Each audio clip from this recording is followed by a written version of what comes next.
Hello నమస్తే. నేను journalist YNR. ఈరోజు పాడ్కాస్ట్లో స్పెషల్ గెస్ట్ ఉన్నారు. దేశవ్యాప్తంగా బీసీ కులగణన అంశానికి సంబంధించిన చాలా పెద్ద చర్చ జరుగుతుంది. కాంగ్రెస్ పార్టీ రాహుల్ గాంధీ ప్రధానంగా ఈ దేశాన్ని ఎక్స్రే తీయాలి అంటున్నారు.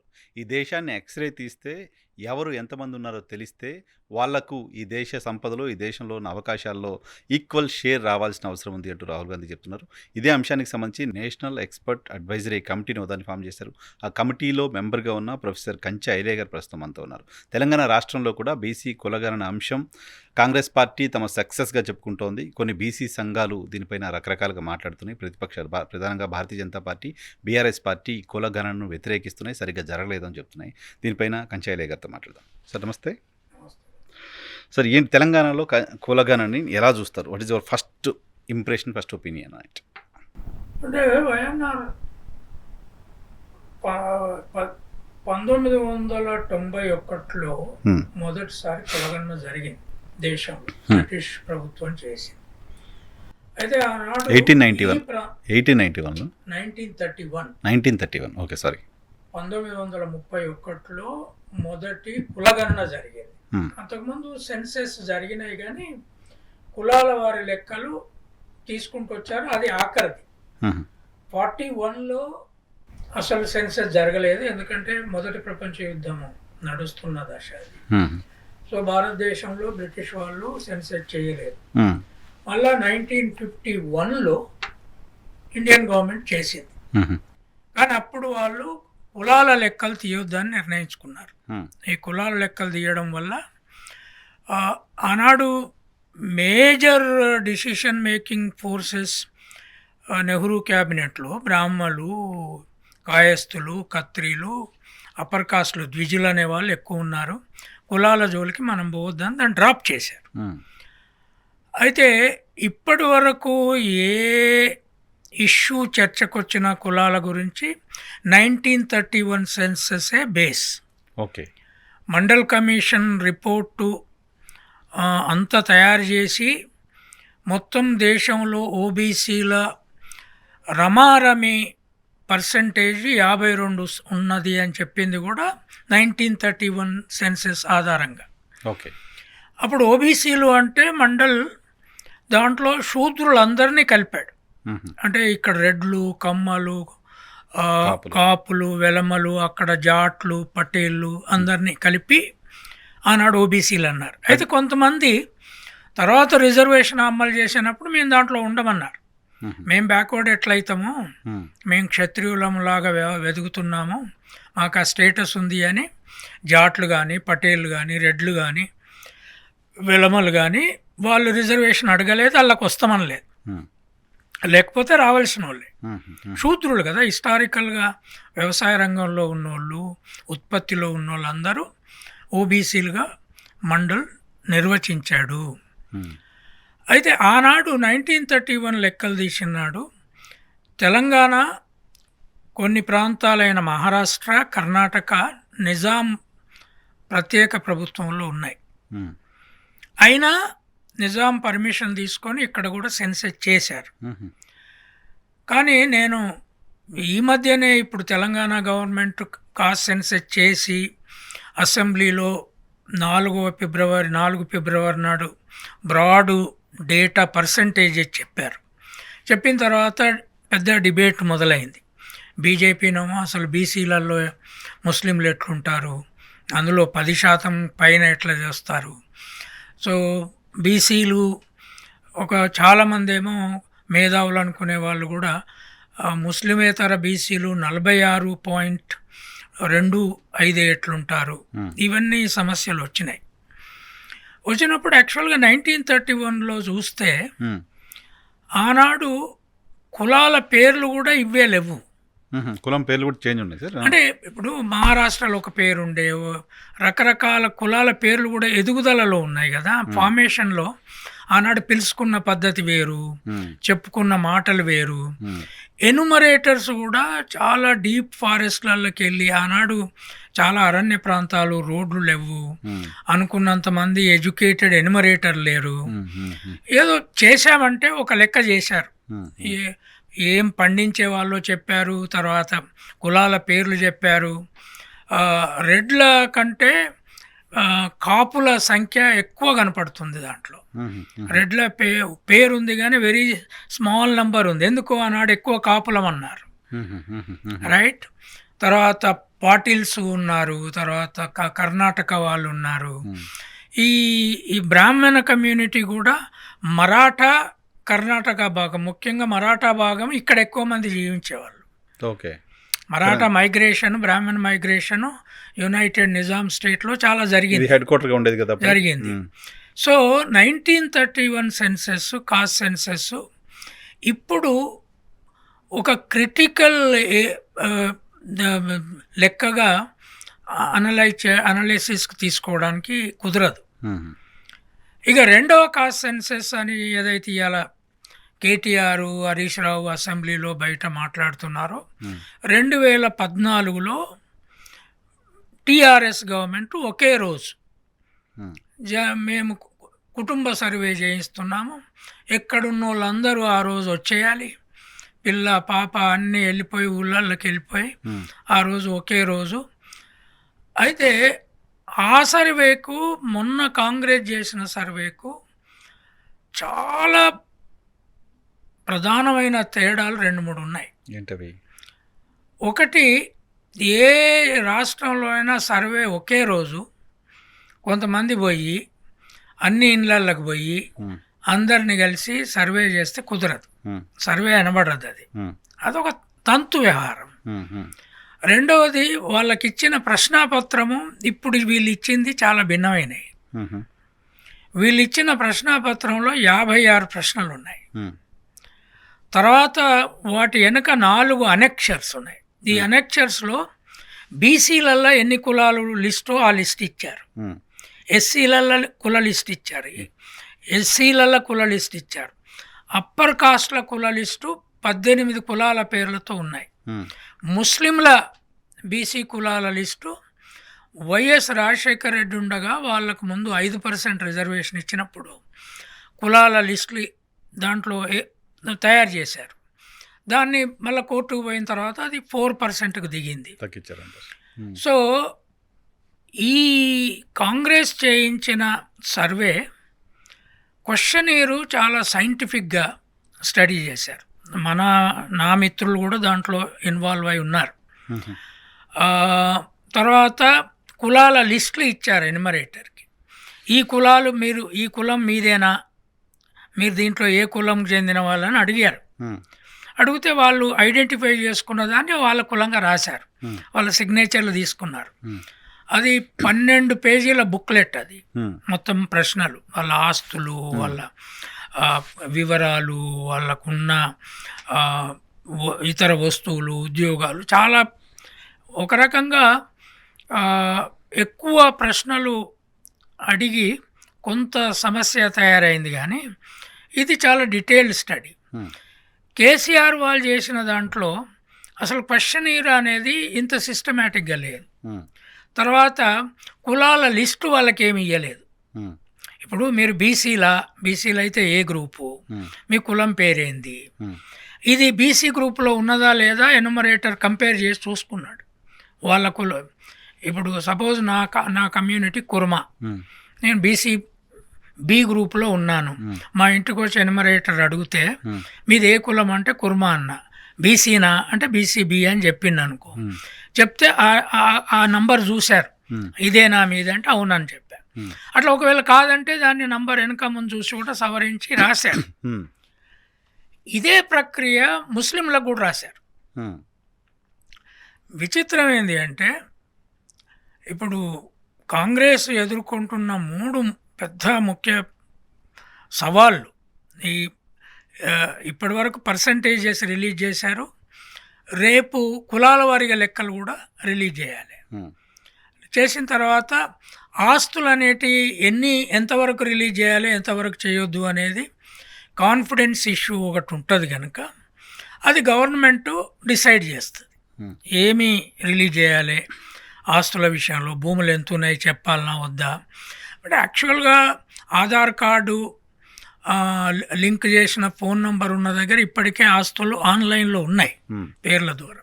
బట్ స్టిల్ మా ప్రైవేటు ప్రాపర్టీని అంతా ఇక్కడికి ఎందుకు రికార్డులోకి తెస్తున్నారన్న వాళ్ళు చాలామంది ఉన్నారు. సో దీంట్లో మెయిన్ ప్రశ్న వాళ్ళు ఇవాళ ఎదుర్కొంటుంది ఏంటంటే బీజేపీ చేసే గొడవ.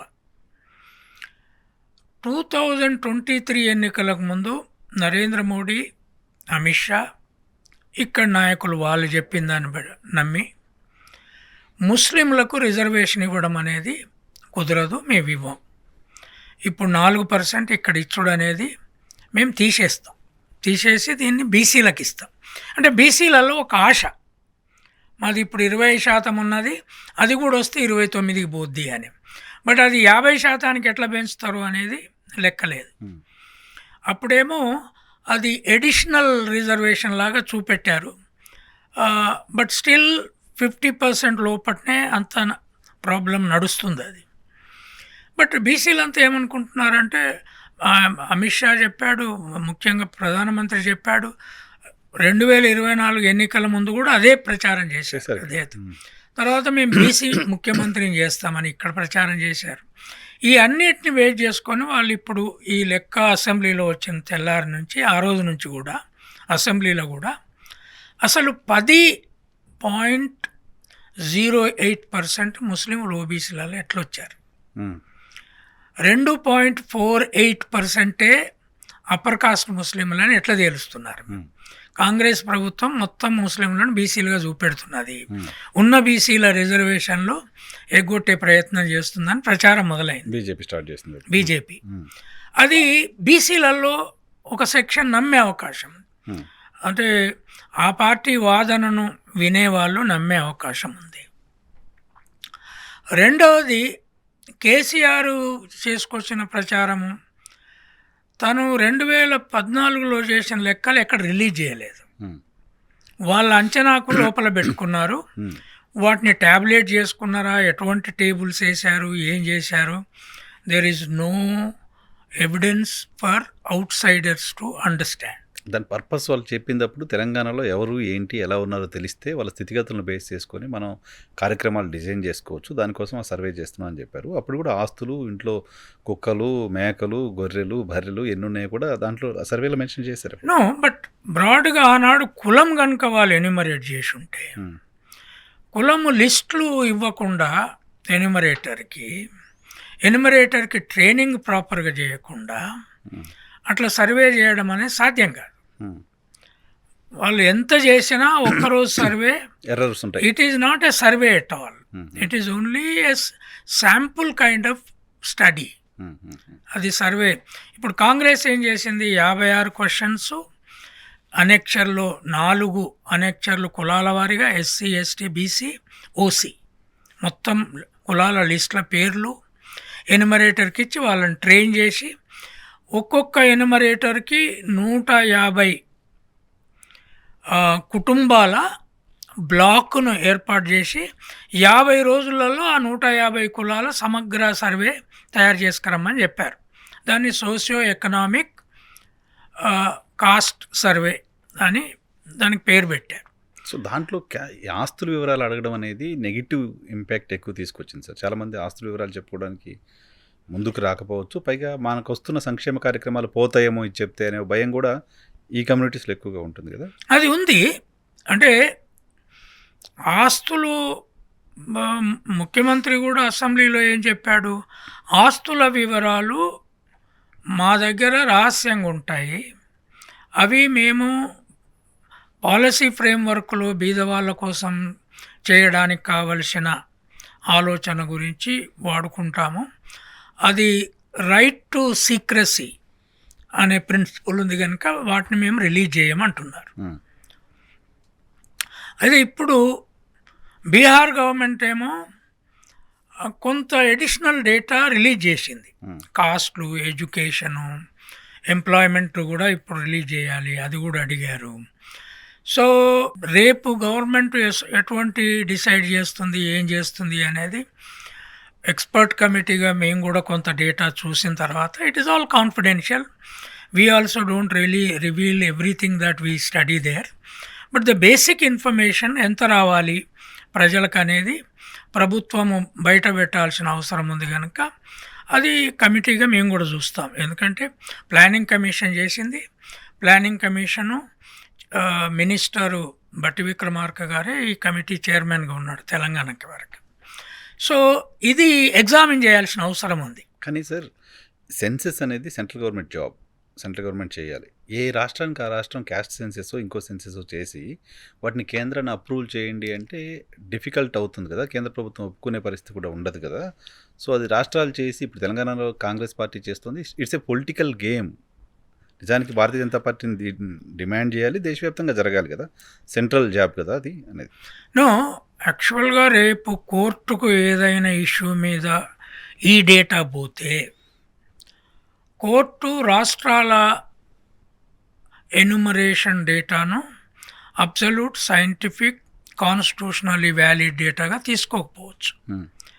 ఎందుకంటే registrar of census constitutional body, registrar and commissioner of census అని ఢిల్లీలో కాన్స్టిట్యూషనల్ బాడీ ఉంది. అది ప్రతి 10 yearsకి సెన్సెస్ చేయాలి. ఎకనామిక్ సర్వేలు కూడా సపరేట్గా చేస్తుంది. అయితే ఇక్కడ ప్రాబ్లం ఏంటి అంటే బీజేపీ వాళ్ళు అధికారంలో వాజ్పేయి పీరియడ్లో కూడా ప్రామిస్ చేశారు, మేము కాస్ట్ సెన్సెస్ చేస్తాము అని. అది ఎప్పుడు 2011కు ముందు, 2011 సెన్సెస్ చేసే నాటికి వాళ్ళు అధికారంలో లేరు. వాళ్ళు అంతకుముందు 2004 కంటే ముందు అధికారంలో ఉన్నారు. మేము వస్తే అప్పుడు ఖచ్చితంగా కాస్ట్ సెన్సెస్ కూడా చేస్తామని ప్రామిస్ చేశారు. తర్వాత 2011 సెన్సెస్ యూపీఏ ప్రభుత్వం చేయించింది, ఆన్ టైం చేయించింది. దాంట్లో కాస్ట్ సెన్సెస్ చేయలేదు కనుక బీజేపీ కూడా డిమాండ్ చేస్తే వాళ్ళు socio economic survey along with cost సపరేట్గా చేయించారు. చిదంబరం హోమ్ మినిస్టర్గా ఉండి చేయించారు. కానీ రిలీజ్ చేయాల్సి వచ్చినప్పుడు దీంతో ప్రాబ్లమ్స్ వస్తాయని దాన్ని రిలీజ్ చేయడం ఆపేశారు. ఇప్పుడు ఆ డేటా కేంద్ర ప్రభుత్వం దగ్గర ఉంది. They can release if they want. కానీ కాంగ్రెసే రిలీజ్ చేయలేదు కనుక బీజేపీలో ఉన్న అగ్రకులాలు కూడా దాన్ని వ్యతిరేకిస్తున్నాయి. ఈ కాస్ట్ సెన్సస్ జోలికి మీరు పోవద్దు. సో వాళ్ళకు ఫండింగ్ ఏజెన్సీ అంతా అక్కడి నుంచే ఉంది. అంతా ఎవరైతే ద్విజులు, బ్రాహ్మలు, వైశ్యులు, కాయస్థులు, ఖత్రీలు, తర్వాత కొంత పటేల్స్, మరాఠాలు, వీళ్ళు మరాఠాలు ఎక్కువ అడగకపోవచ్చు, ఇట్లాంటి వాళ్ళు ఉన్నారు. వాళ్ళకు కూడా పెట్టుబడిదారులు కూడా ఈ కాసు కూడా ఎందుకు చేస్తారని వాళ్ళు అంటారు. అందుకని వాళ్ళు హోల్డ్ ఆన్ చేస్తున్నారు. మరి ప్రైమ్ మినిస్టరు బీసీ, ఆయన కులాల వారీగా ఒకప్పుడు గుజరాత్లో ఉండగా 70% ముస్లింలలో ఓబీసీలు ఉన్నారని ఆయనే చెప్పాడు. తర్వాత మొన్న యూపీలో కానీ బీహార్లో ఎన్నికలకు ముందు పాస్మందా ముస్లింల దగ్గరికి పోయి బీజేపీ కార్యకర్తలు, ఆర్ఎస్ఎస్ కార్యకర్తలు మీకు మేము అండగా ఉంటామని ప్రచారం చేశారు. పాస్మందా ముస్లింల దగ్గరికి వెళ్ళండి అని క్యాంపెయిన్ కూడా టేకప్ చేశారు. పాస్మందా అనే కాన్సెప్ట్ ఎక్కడి నుంచి వచ్చింది? కనుక దీంట్లో సమస్యలు ఉన్నాయని కాదు, ఎనీ న్యూ పాలసీ కొత్త ప్రశ్నలు లేవనెత్తుతుంది. ఆ కొత్త ప్రశ్నలకు కొత్త సమాధానాలు వెతుక్కోవాలి, ప్రజల్ని కన్విన్స్ చేయాలి. ఇప్పుడు ఉదాహరణకి ఇక్కడ 10% ముస్లింలు ఎట్లా వచ్చారని వాళ్ళు అడుగుతున్నారు. వాళ్ళు చూడండి ఏంది అంటే, ఇప్పుడు రాజశేఖర్ రెడ్డి పీరియడ్లో లిస్ట్ అవుట్ చేసిన కులాలలో, ముస్లిం కులాలలో 60 కులాలు ఉన్నాయి. ముస్లిం కులాలు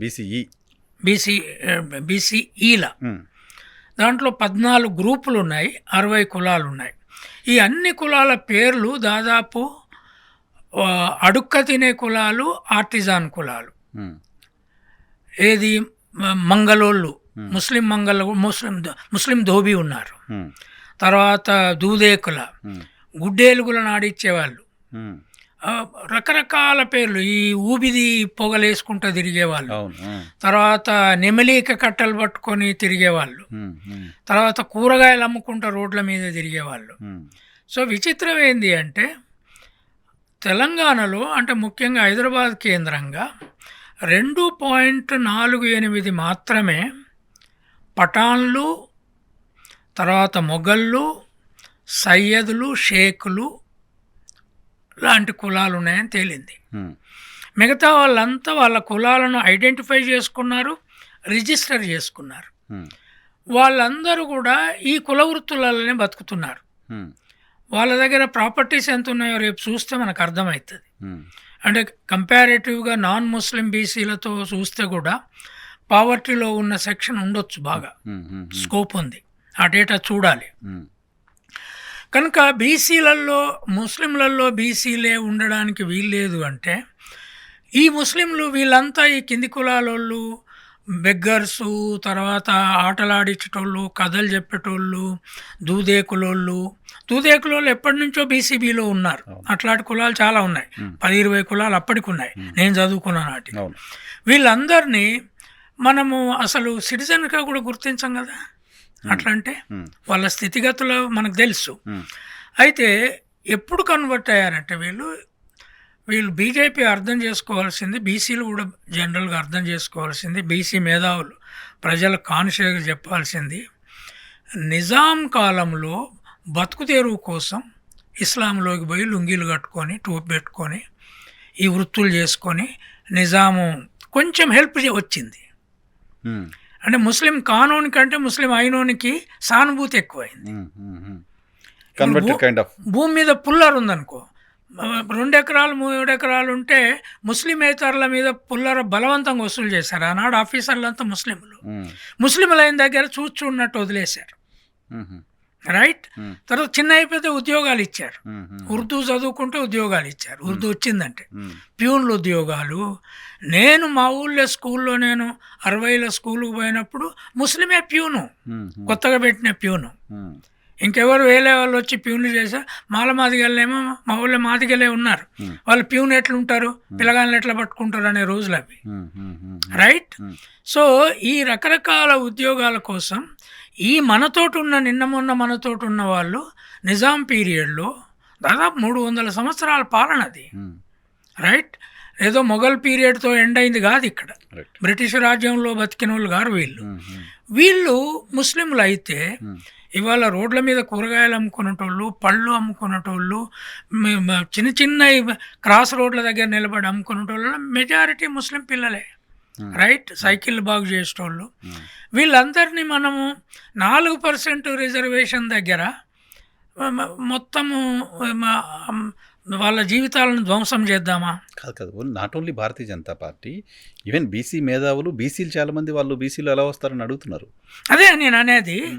మనకు కూడా ఒక హ్యూమన్ విలువ ఉండాలి కదా.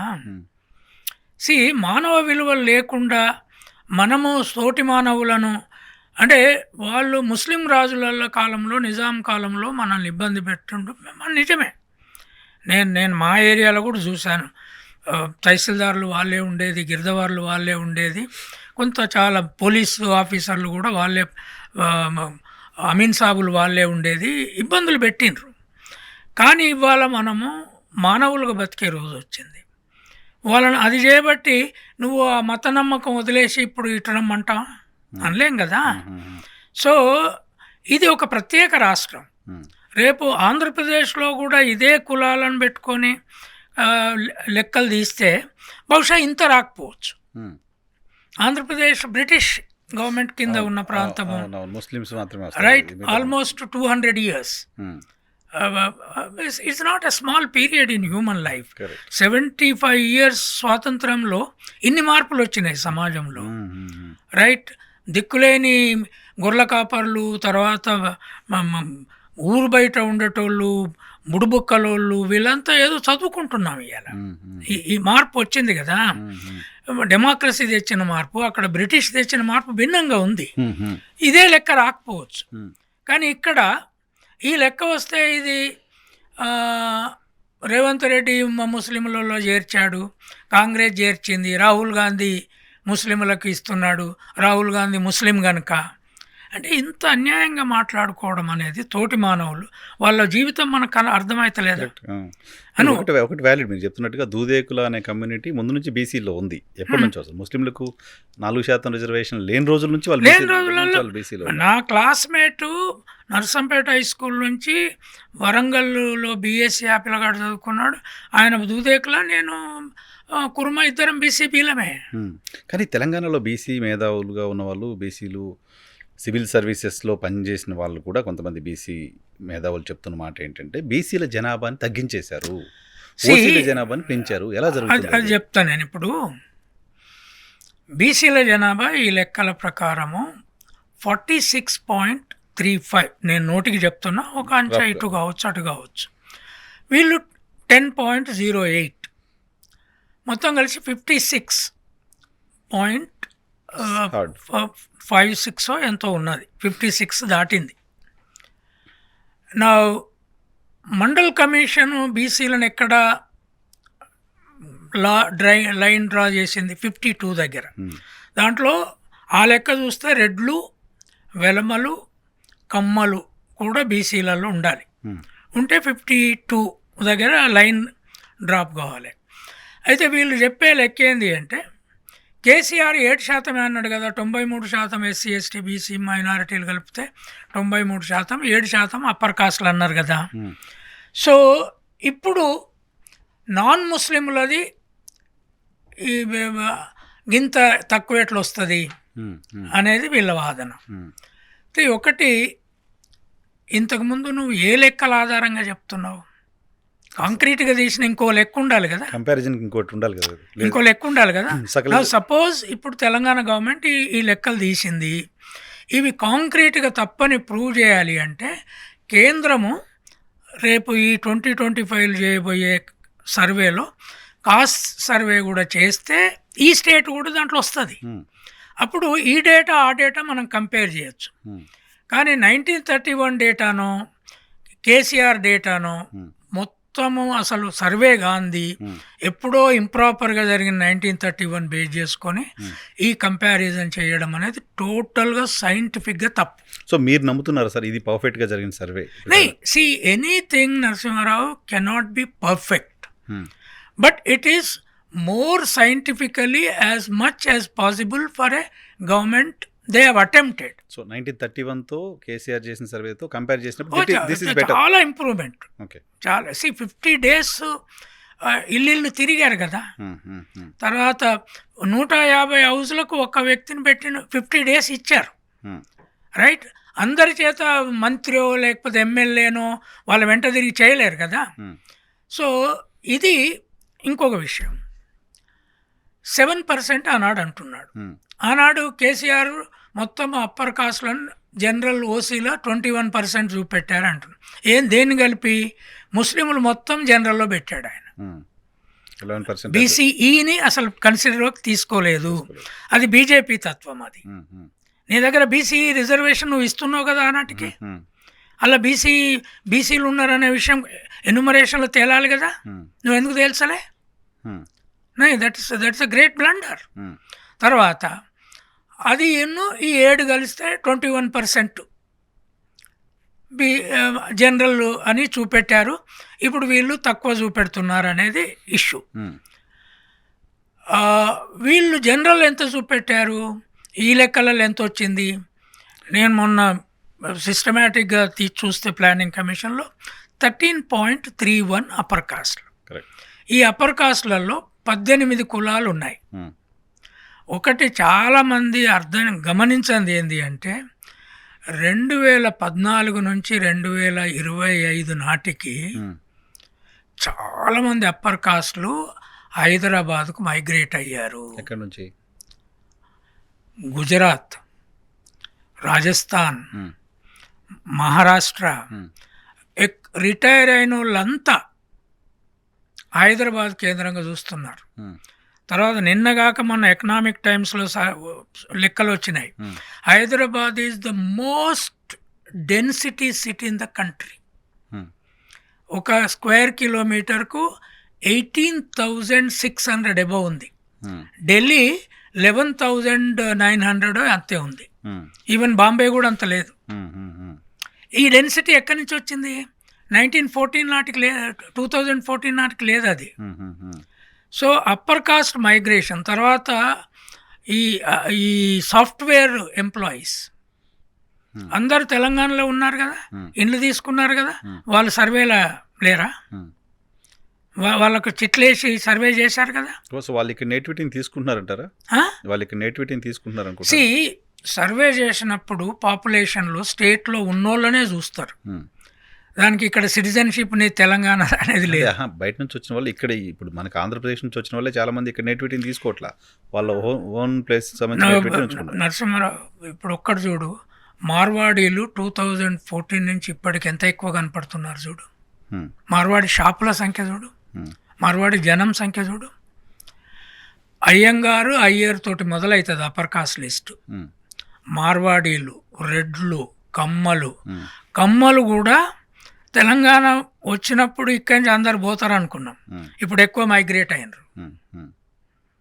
ఓకే, దానివల్ల నంబర్ పెరిగి ఉంటుంది అనేది. Upper caste number Hyderabad city చుట్టూ గణనీయంగా పెరిగింది. కానీ హైదరాబాద్కి వేరే స్టేట్స్ నుంచి మైగ్రేషన్ ఉంది, లేబర్ మైగ్రేషన్. ఒరిస్సా నుంచి, బీహార్ నుంచి, ఈవెన్ ఉత్తరప్రదేశ్ నుంచి, జార్ఖండ్ నుంచి అది కూడా ఉన్నది. మరి అది లేబర్ మైగ్రేషన్ అంటే న్యాచురల్గా అది దాంట్లో ఒకటేమవుతుంది, లేబర్ మైగ్రేషన్లో కాస్ట్ సెన్సెస్లో బ్రాహ్మణ్, మార్వాడి, జైన్, బుద్ధిస్ట్, అయ్యంగార్ ఇట్లాంటి కాస్ట్లన్నీ ఉన్నాయి. అవి నేషన్ వైడ్గా ఎక్కడైనా అదే ఐడెంటిఫై అవుతుంది. కానీ బీహార్ నుంచి వచ్చిన లేబర్ కులము ఇక్కడ లిస్టులో దొరకది. ఇక్కడ మన లిస్టులో బీహార్ లేబర్ కులం ఎట్లా నేషనల్ పర్సెప్షన్ లేదు చాలా కమ్యూనిటీస్కి.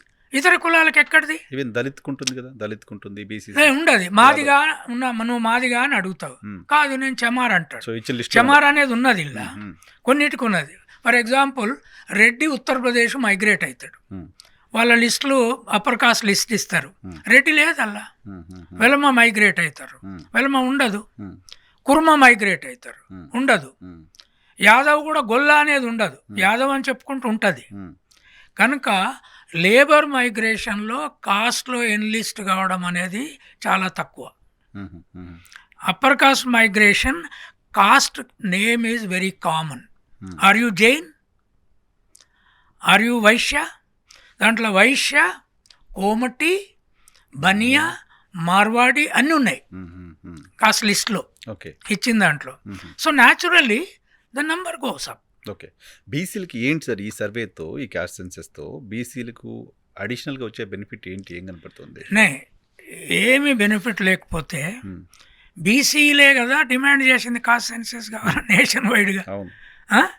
ఏమి బెనిఫిట్ లేకపోతే ఎందుకు చేశారు? నేషన్ వైజ్గా ఉండాలి. స్టేట్ చేయడం వల్ల బీహార్ స్టేట్ ఎందుకు చేయించాడు రాహుల్ గాంధీ?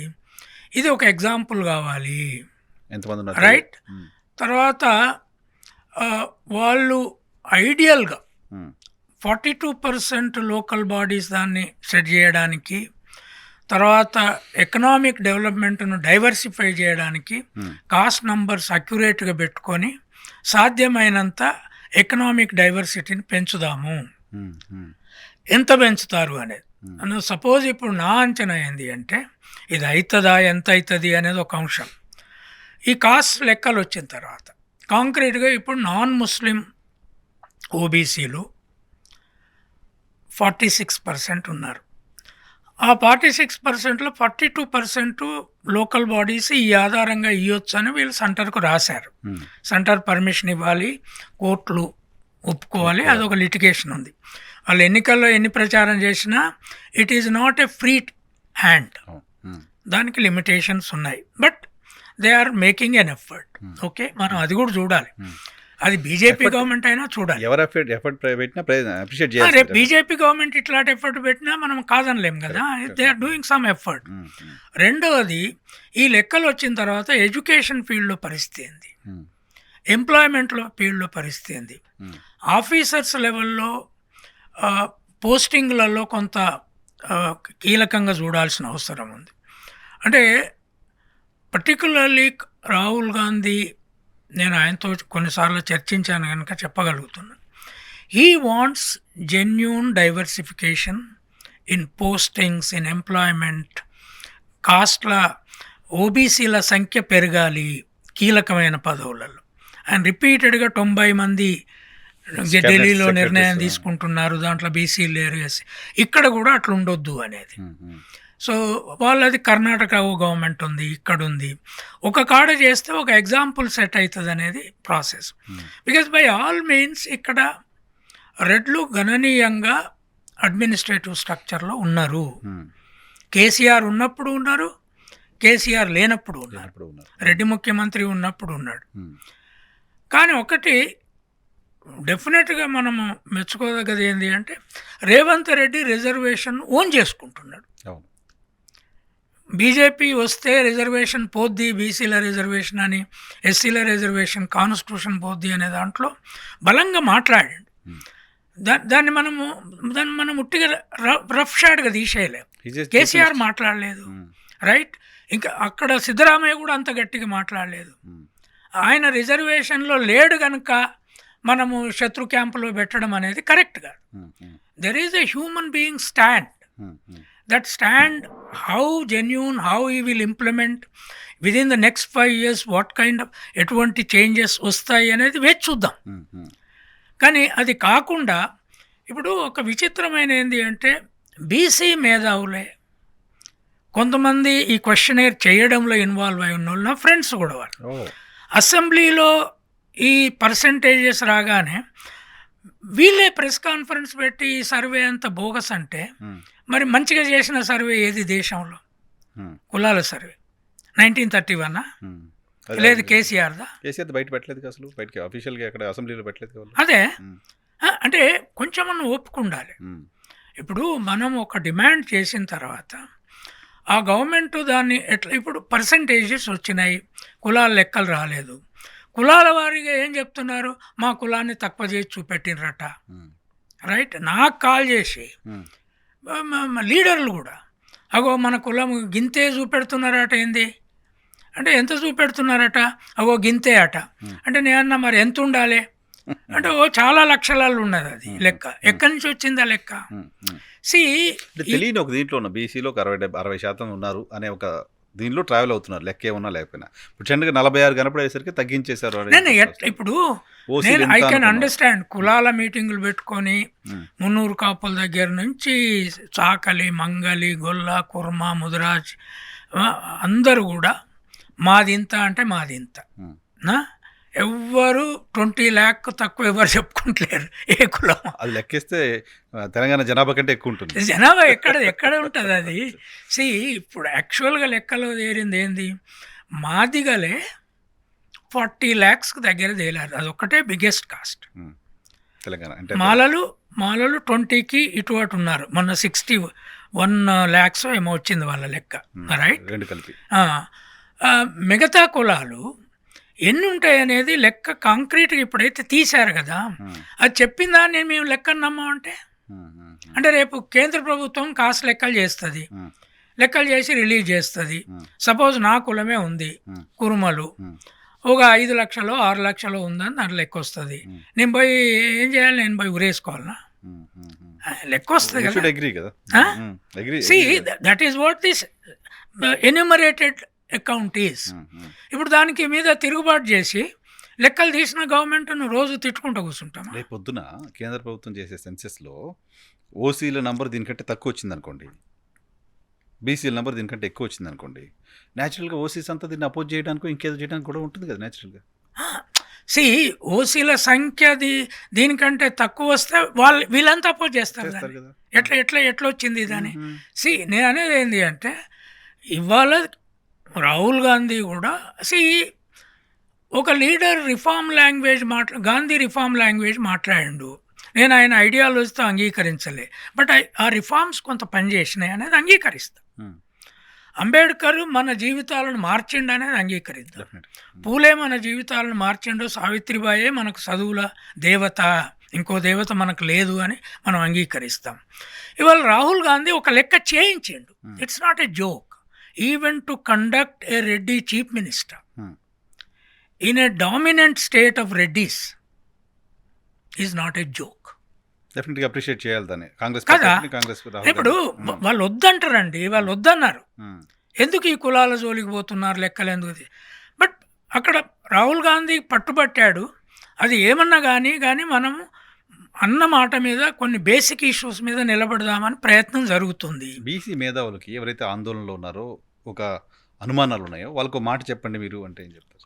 అంటే నేను అనేది ఏంటి అంటే ఈ మొత్తం లెక్కలు వచ్చిన తర్వాత this is the only most nearest accurate caste survey in India in India after 1931 survey, which is not a real scientific survey. ఆనాడు మెథడాలజీ కూడా కరెక్ట్ లేదు, బ్రిటిష్ చేసినప్పటికి కూడా. ఎన్యుమరేటర్స్కి ఎడ్యుకేషన్ లేదు, టీచర్లు లేరు, ఎంప్లాయీస్ లేరు. పోస్ట్ ఇండిపెండెన్స్ ఫస్ట్ ఇవాళ మొత్తం టీచర్లను డిప్లాయ్ చేశారు, క్లర్క్లను డిప్లాయ్ చేశారు. All of them are educated. తర్వాత అంగన్వాడీ టీచర్స్ వచ్చి మన ఇండ్లకి వచ్చి అడిగిన వాళ్ళు ఉన్నారు కదా. They knew what they were doing. So you are believing this is a good? No, this is the only caste census. బీహార్లో 3-4 దఫాలుగా చేశారు. తర్వాత అదే మన కర్ణాటకలో కూడా బీసీ కమిషన్ చేసింది. చాలా బ్రోకెన్గా చేయాల్సి వచ్చింది. చాలా అడ్డంకులు వచ్చినాయి, కోర్టులు ఆపినాయి, ఇది ఆపింది. ఇక్కడ కోర్టు ఏది ఇంటర్ఫియర్ చేయగలగలే, because the methodology was good. కనుక ఎక్కడో కాడ మెథడాలజీని సైన్స్ను నమ్మకపోతే ఇక మరి ఎక్కడి నుంచి తెస్తావు? ఇప్పుడు ఒక మిత్రుడు ఏది క్వశ్చనీర్లు తయారు చేసిన ఇదంతా బోగస్ సర్వే అంటున్నాడు. మరి రియల్ సర్వే ఏది? నువ్వు చేస్తావా ఒక్కడి వెళ్ళి ఇంటింటికి? పోనీ నీ ఒక్క కులం సర్వే చేసుకురా సైంటిఫిక్గా. అది అయ్యేది కాదు కదా. వీ షుడ్ నాట్ సపోజ్ రేపు బీజేపీ మత రాజకీయాల మీద నాకు వ్యతిరేకత ఉన్నది, కానీ వాళ్ళు జేఎన్యూలో మొదటిసారి ఒక బీసీ వైస్ ఛాన్సలర్ ఉమెన్ వేశారు. మంచి పని చేశారని ఒప్పుకున్నా నేను. ఇన్ఫ్యాక్ట్ ఆమెతో మాట్లాడినా నేను. ఆమె మీద ఒక వ్యాసం కూడా రాసిన. రైట్? ఎందుకంటే కాంగ్రెస్ పీరియడ్ అంతా బెంగాలీ బ్రాహ్మలో, మహారాష్ట్ర బ్రాహ్మలో, లేదా పంజాబీలో, ఢిల్లీ వాళ్ళలో, విదేశాల్లో చదువుకున్న వాళ్ళు మాత్రమే వేశారు. వాళ్ళు వేయలే. వీళ్ళు ఒక విమెన్ వేశారు. రైట్? శాంతిశ్రీ అనే ఆమెను. ఆమెతో నేను మాట్లాడా. మనకు రేపు ఎడ్యుకేషనల్ రిఫార్మ్స్ వస్తే బీజేపీ ఎడ్యుకేషనల్ రిఫార్మ్లో ఉత్పత్తితో ముడేయాలి, పిల్లలకు 6వ తరగతి నుంచి పంటకు కొంచెం రిలేట్ చేయాలని చెప్పారు. దట్ ఈస్ గుడ్, ఒప్పుకోవాలి కదా. కనుక ఎక్కడ డిజగ్రీ అవుతావు, ఎక్కడ అగ్రీ అవుతావు అనేది ఒక సైంటిఫిక్ లైన్ ఉండాలి. ఇది రేపు కులాల లెక్కలు వచ్చిన తర్వాత కూడా అన్ని కుల సంఘాల లీడర్సు ఓపికగా లెక్కల్ని పరిశీలించాలి. తర్వాత ఆ బేసిస్ మీద వాళ్లకు వచ్చే ఏ రంగంలో ఏమి రాగలుగుతుంది. ఇప్పుడు ఉదాహరణకి బీసీలకి ఇక్కడ కాంట్రాక్ట్లలో ఒక రిజర్వ్డ్ ఇది లేదు. రాహుల్ గాంధీ కూడా వాళ్ళ కాంట్రాక్ట్లలో కొంత రిజర్వేషన్ ఇవ్వాలి. ఎస్సీలకు నేషనల్ లెవెల్లో డిక్కీ అనే సంస్థ ఉంది. ఇక్కడ బీసీలది కూడా ఒకటి BC chamber of commerce and business register చేసుకున్నారు. రామ్మోహన్ అనే ఒక సాఫ్ట్వేర్ ఇంజనీర్ దాని చైర్మన్గా ఉన్నాడు.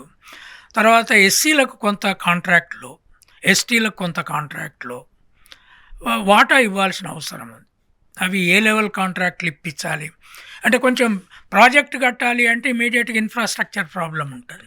సో రోడ్లు వేసే దగ్గర, ఇండ్ల కన్స్ట్రక్షన్ దగ్గర, ఇందిరమ్మ ఇల్లు కడుతున్నారు, ఇంకోటి బీసీలు డెఫినెట్గా షేర్ అడగాలి, ఎస్సీలు షేర్ అడగాలి. తర్వాత ఉద్యోగులలో ఆర్డీఓల దగ్గర నుంచి ఇంపార్టెంట్ పోస్టులలో మేము కూడా ఉండాలి అనే షేర్ అడగాలి. కీ పొజిషన్స్ కొన్ని ఉంటాయి.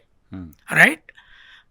గవర్నమెంట్ ముఖ్యమంత్రి మీద ప్రెషర్ చేసి వాళ్ళు రకరకాల అపాయింట్మెంట్ చేయించుకోవచ్చు. బికాస్ మనీ రకరకాల ఏ ప్రభుత్వంలోనైనా కొన్ని పనిచేస్తాయి. ఎస్టీలకు కూడా షేర్ ఉండాలనేది నా అభిప్రాయం. కనుక తర్వాత ఎడ్యుకేషన్లో ఎటువంటి రిఫార్మ్ తేవాలి. వీళ్ళెవ్వరూ ఇంగ్లీష్ మీడియం స్కూల్ ఎడ్యుకేషన్ కన్సిస్టెంట్గా మాట్లాడే పరిస్థితి లేదు. ఎక్కడైతే మనము ఇప్పుడు ఊళ్ళల్లో ఒక సామెత ఉంది, మనము పెసరకాయ తెంపడానికి పోయినాం, అక్కడ ఉంగురం పడిపోయింది, వచ్చి మనము పప్పు అటికెలో, తెలంగాణ భాషలో పప్పు అటిక వండుకుంటే పప్పు కలబెట్టుకుంటే దాంట్లో వెతికితే దొరకదు, అది మళ్ళీ పెసరజేనులో పోయి ఎత్తుకోవాలి. కనుక 100,000 ఏళ్ళు మనం నష్టపోయిన వ్యవస్థ ఇది. ఒక నేషనల్ పార్టీ, దాని లీడరు ఇవాళ అధికారంలో కూడా లేడు, ఆయన చాలా కేసులు ఫేస్ చేస్తున్నాడు. మనకు ఒక సింపతి ఉండాలి కదా. ఆయన భారత్ జోడో యాత్ర అప్పుడు తర్వాత ఎవరైతే ఇదంతా బోగస్ స్టడీ అన్నారో వాళ్ళు రాహుల్ గాంధీ సర్వేకి ముందు వచ్చి ఇక్కడ బోయినపల్లిలో మాట్లాడిందంటే వాళ్ళే ఆయనతో ముందు మాట్లాడారు. కనుక మనం కొంచెం ఓపిక పట్టాలి. సో ఈ రెండు పార్టీలకు బీఆర్ఎస్ అలాగే భారతీయ జనతా పార్టీలకు ఈ సర్వే గురించి కామెంట్ చేస్తున్నారు, విమర్శలు చేస్తున్నారు. వాళ్ళకి ఏం చెప్తారు మీరు? నేను అనేది ఏంటి అంటే ఇప్పుడు కేటీఆర్ తన సర్వేని జస్టిఫై చేసుకునే ప్రయత్నం చేస్తున్నాడు. సరే 10 ఏళ్ళ మా పాలన బెటర్గా ఉన్నది, మేము గీ చేసినాము అవి చేసినాము అంటే ఎంతో కొంత నమ్మొచ్చు. నువ్వు ఒక్క రోజులో మొత్తం సర్వే చేసి దాన్ని బయట పెట్టకుండా నా సర్వే కరెక్ట్ అని ఏం చెప్తున్నారు? దానికి ఒక లిమిట్ ఉండాలి కదా. దీంట్లో ఉన్న పొరపాట్లు ఏమైనా ఉంటే మీరు డేటా వచ్చిన తర్వాత చేయండి. ముస్లింలు 10% కాదని వాళ్ళని కూడా చెప్పమనండి ఓపెన్గా. బీజేపీ బండి సంజయ్ మొన్న వచ్చి చెప్పాడు, అసలు ముస్లింలు బీసీలు ఎట్లుంటారు, ముస్లింలు కేంద్రానికి పంపిస్తే మేము దాన్ని నువ్వు అప్రూవ్ చేయకు, నీ సెన్సెస్ కాస్ట్ సెన్సెస్ చేసి తప్పని నిరూపించు. బీసీలు మొత్తం దాన్ని డిమాండ్ చేయాలి కదా. అసలు అల్టిమేట్గా ఇది లీగల్గా నిలవదు అనేది నాకు తెలుసు. Because this is not a constitutional body which is doing, is a state planning commission. And ఓ కమిటీ వేసి క్యాబినెట్ కమిటీ ద్వారా చేస్తే this is not court acceptable survey.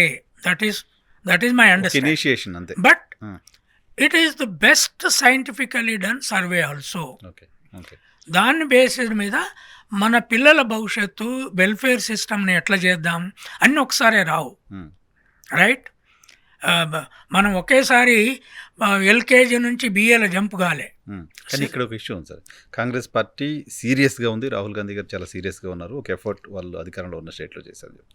Congress పార్టీకి అంత చిత్తశుద్ధి ఉంటే ఈ రాష్ట్రంలో పెద్ద బీసీ కులాలుగా ఉన్న యాదవులకు, కురములకు, ముదిరాజులకు, మున్నూరు కాపులకు క్యాబినెట్లో కనీసం అవకాశం కూడా కల్పించకుండా బీసీలు అని ఎలా మాట్లాడతారని ఒక విమర్శ పొలిటికల్గా కాంగ్రెస్ పార్టీ ఫేస్. ఇప్పుడు దట్ ఈస్ వేర్. ఒకటేమో ఎలక్షన్లో కాన్స్టిట్యూయెంటీ వైజ్ గెలుపులో డబ్బు సమస్య, కులం సమస్య, బీసీలకు రిజర్వేషన్ లేదు కనుక అవతల వాళ్ళు ఓడిచ్చే సమస్య ఉన్నందువల్ల, ఫర్ ఎగ్జాంపుల్ అంత పెద్ద యాదవ కులం ఒక్కరు కూడా గెలవలే, రైట్? సో ముదిరాజులలో ఒక్కరు గెలిచినట్టున్నారు. ఇది ముదిరాజులు కూడా చాలా పెద్ద కులం, అది రేపు లెక్కలు తీస్తే తెలుస్తుంది. మున్నూరు కాపులలో కూడా కాంగ్రెస్లో ఎక్కువ గెలవలే. ఈ ప్రాబ్లమ్స్ ఉన్నాయి వాళ్లకు. ఎమ్మెల్సీ స్థాయిలో, రైట్, ఇతర చైర్మన్లలో, ఇతర దాంట్లో ఎట్లా అకామిడేట్ చేయాలి. సో ఈ స్థితి ఏంటి అంటే, ఒకటి మెయిన్గా ఇంటలెక్చువల్ బీసీలు అర్థం చేసుకోవాల్సింది ఏంటంటే, ఇది ఒక ఐడియాలజికల్ పోరాటంలో భాగంగా చేసిన సర్వే. ఇది బీజేపీతో రాహుల్ గాంధీ ఐడియాలజికల్ పోరాట కాస్ట్ సర్వే ఇది, రైట్?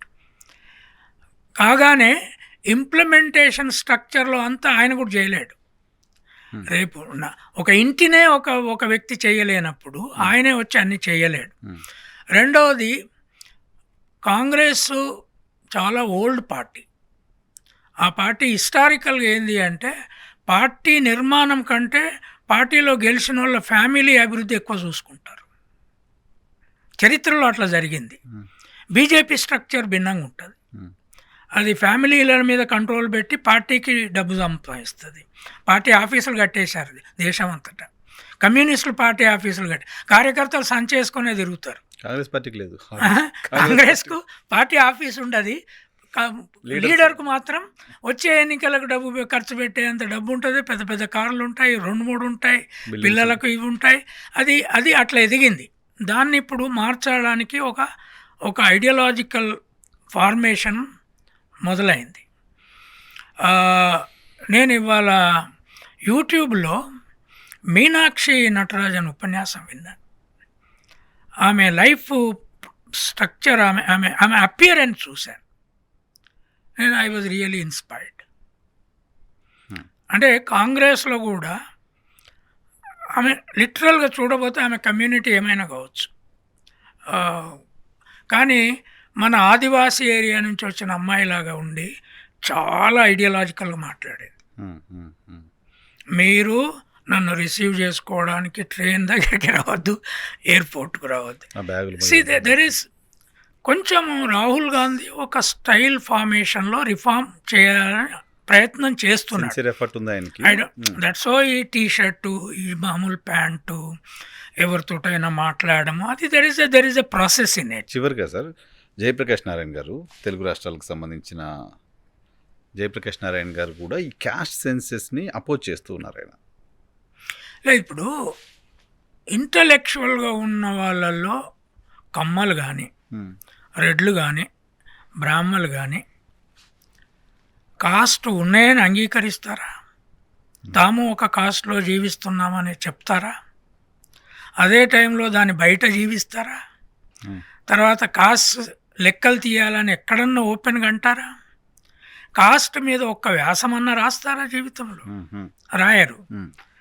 కనుక ఒక్క జయప్రకాష్ నారాయణ ఏంది, మిగతా ఏ కుల మేధావైనా కాస్ట్ సెన్సెస్ను నాన్ రిజర్వేషన్ కులాలలో ఉండి కాస్ట్ సెన్సెస్ కావాలన్నోళ్ళు ఎవరైనా ఉన్నారా? ముస్లిం అప్పర్ కాస్ట్లు ఈ మధ్య అంటున్నారు. మొట్టమొదలు అసదుద్దీన్ ఓవైస్తో నేను మాట్లాడినప్పుడు ఇస్లామే కైసా కాస్ట్ దేక్తే ఆప్ కంచాజీ అన్నాడు ఆయన. ఇప్పుడు వాళ్ళు మొన్న ఈ సెన్సెస్ని అప్రిషియేట్ పార్టిసిపేట్ చేశారు. తర్వాత కాస్ట్ ఉన్నదని ఒప్పుకుంటున్నారు. అక్బరుద్దీన్ కూడా మాట్లాడాడు, చాలా పాజిటివ్గా మాట్లాడాడు. కానీ మిగతా వాళ్ళు ఎవ్వరూ అంత గట్టిగా అనట్లేదు. కాంగ్రెస్ లీడర్లు అనక తప్పదు, దే ఆర్ డూయింగ్ ఇట్. అది ఉత్తమ్ కుమార్ రెడ్డి కానీ ఇంకోరు కానీ. బట్ నేను అనేది ఏంటి అంటే, కాంగ్రెస్ పార్టీ విలేజ్, మండల్, జిల్లా లెవెల్లో కులాల లెక్కలు చెప్పే ముందే దీని ఇంపార్టెన్సు, దీని సైంటిఫిక్ ఇది ఏమి సాధిస్తుందని, ఇది ఏం సాధిస్తుంది అంటే చెప్పనా, ఒకటి మనకు ఒక ఫ్రేమ్వర్క్ ఇస్తుంది. ఈ కులాల లెక్క బయటకు వచ్చినాక మనం గింతున్నాము, ఎక్కువ ఉన్నామా తక్కువ ఉన్నామా, మనం గింతున్నాము, మనలో విద్య గింతున్నది, మనలో ఇతర వనరులు గింతున్నాయి, ఇక్కడి నుంచి మనం ఇటు ప్రయాణం చేయాలి, మనం కుల వృత్తిలోనే కాదు బిజినెస్లోకి వెళ్ళాలి, మనము కేవలం ఉద్యోగంలో కాదు హై ఎండ్ బిజినెస్లోకి వెళ్ళాలి, తర్వాత ఎర్లీ స్టార్టప్లలోకి వెళ్ళాలి, ఈవెన్ అగ్రికల్చర్ని కూడా ఇండస్ట్రియల్ ఫామ్లోకి మార్చాలి. రేపు ఆర్టిఫిషియల్ ఇంటెలిజెన్స్ వస్తే మన పిల్లల్ని ఎట్లా కాపాడుకోవాలి, ఇవన్నీ కుల లెక్కలలో భాగంగా మనం కొత్తగా చూసుకోవాల్సి వస్తుంది. కనుక భవిష్యత్తుకు మార్గం వేసుకోవడానికి ఇది ఒక లెక్క. ఈ లెక్కలో మనము ఈ మిర్రర్లో మన ఇమేజ్ని చూసుకుంటాం. ఇప్పుడు నా ఇమేజ్ని చూస్తున్నా, నేను మిర్రర్లో చూస్తున్నా, నాకు అన్ని మచ్చలు ఉన్నాయి, ఏం చేయను, కొట్టేయనా ముఖం అంతా? కాదు కదా. నా కులం చిన్నగా ఉంటుంది, ఏం చేయను, కొట్టేయనా? రైట్, దాన్ని చంపేసేయనా? అది కాదు కదా. అక్కడి నుంచి దాన్ని బిల్డ్ చేయాలి. కనుక అటు బీసీలు ముఖ్యంగా ఎవరమైతే కుల గణన కావాలి అని పట్టుబట్టాము, అడిగాము, డిమాండ్ చేసాము, రాసాము, ఓపికగా జాగ్రత్తగా దీన్ని అర్థం చేసుకొని అనలైజ్ చేసి తప్పొప్పులు చర్చించుకోవాలి. కానీ మన ప్రధాన కర్తవ్యం ఢిల్లీ మీద కాస్ట్ సెన్సస్ చేయించడం, అది అసలు లెక్క. అప్పుడు వీళ్ళ కాంగ్రెస్ జోలు ఉండదు, ఇంకో దాని జోలు ఉండదు, ఈ లెక్కను చూడాల్సిన పనే ఉండదు. చాలా ఇంపార్టెంట్ ఇది అవుతుంది. రెండవది, అదే రోజు వీళ్ళు మాలమాదిగ ఇష్యూ కూడా ఒక సొల్యూషన్ చూపెట్టారు. కానీ ఇప్పటికీ దాంట్లో రెండు వర్గాలు డిజగ్రీ అవుతూ, అరే మరి యూపీఎస్సీలో కూడా ఆ రిజర్వేషన్ అన్న కావాలని అడుగుతలేరు. అంటే ఢిల్లీ అంత సెక్యూర్గా బయట ఉంటుంది. ఏ ముఖ్య ప్రధానమంత్రి అయితే కోర్టు ముందట ఇది కులాల సబ్ కాస్ట్లు కావాలని తన లాయర్ల ద్వారా చెప్పించాడో, అక్కడ యూపీఎస్సీలో పెద్ద పోస్టులు అవి. మీరు ఐఏఎస్, ఐపీఎస్, రెవెన్యూ ఆఫీసర్లు అంతా కావాల్సిన పోస్టులు అలా మాదిగలు అడిగారు, మాలలు అడిగారు, అక్కడ కులాల లెక్కలు తీయండి అని బీసీలు అడిగారు. ఇక్కడ చేసిన వాళ్ళని పట్టి తిట్టుకుంటే అప్రిషియేట్ చేయాల్సింది తెలంగాణ గవర్నమెంట్. మీ పాయింట్ ఫైనల్గా డెఫినెట్ అప్రిషియేట్ చేయాలండి. ఇప్పుడు స్కూల్ లేనప్పుడు స్కూల్ పెడితే అప్రిషియేట్ చేయాల్సిందే అనేది ఎట్లుంటుంది భాష? లేదు కదా, ఒక లెక్క అంటూ లేదు. ఇప్పుడు ఆ లెక్క వచ్చింది. లేదు, నేను పుట్టినప్పుడు మా ఊళ్ళో స్కూల్ లేదు, నా 9వ ఏట స్కూల్ వచ్చింది. ఆ స్కూల్ వచ్చిన కనుక నేను ఇక్కడ ఉన్నా. ఇంతకుముందు కులం లెక్క లేదు, రేపు ఏదో ఒక లెక్క వస్తుంది. ఆ లెక్క మీద వాళ్ళు దాంట్లో వచ్చే మేధావులు ఏదో ఒకటి చేసుకుంటారు. అంతవరకు ఓపిక పట్టండి, చూడండి. Right sir thank you very much సమయం కేటాయించినందుకు. బీసీ క్యాస్ట్ సెన్సెస్కి సంబంధించి చాలా పెద్ద వార్ నడుస్తోంది పార్టీల మధ్య. సో పార్టీల మధ్య వార్ ఉండొచ్చు, రాజకీయ ప్రయోజనాలు పార్టీలకు ఉండొచ్చు, బట్ బీసీ సంఘాలకైతే ఒక క్లారిటీ ఉండాల్సిన అవసరం ఉంది. బీసీ సంఘాలు స్వాతంత్రం వచ్చిన తర్వాత అక్యురేట్గా జరిగిన ఒకే ఒక్క సర్వేగా తెలంగాణ రాష్ట్ర ప్రభుత్వం చేసిన సర్వేని చూడాలి అంటున్నారు కంచాయిలయ్య గారు.